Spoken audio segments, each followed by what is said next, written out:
رسول اللہ صلی اللہ علیہ وسلم نے بغیر کسی عذر کے بھی نمازوں کو جمع کیا ہے تاکہ امت سے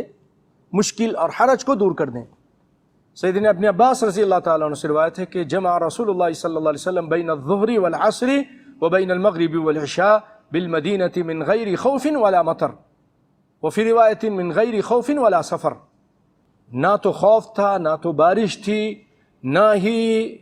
سفر تھا اور نہ خوف۔ ان تینوں جو سبب ہے اس کے علاوہ آپ صلی اللہ علیہ وسلم نے جمع کیا مدینے کے اندر تاکہ امت سے ایک مشکل کو دور کر دے۔ اگر کسی کو یہ چیزیں نہ ہوں لیکن اس کو حاجت ہو رہی ہے جمع کرنے کی، مثلا کوئی چوکیدار ہے اور اس نے بہت زبردست ڈیوٹی دینی ہے،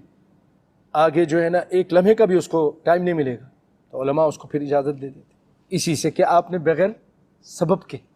کہیں ایسا کوئی ظالم آفیسر ہے اب وہ نہیں نماز پڑھنے کے لیے ٹائم دے رہا آپ کو، ظہر کا ٹائم تو فارغ ہیں آپ، تو اب آپ اس حدیث کو سامنے رکھ کر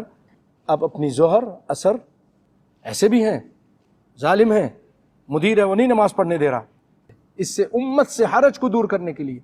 تو رسول اللہ صلی اللہ علیہ وسلم نے ظہر عصر اور مغرب عشاء کو مدینے میں بغیر کسی خوف اور بارش کے جمع کیا، اور ایک روایت میں ہے کہ بغیر کسی خوف اور سفر کے جمع کیا۔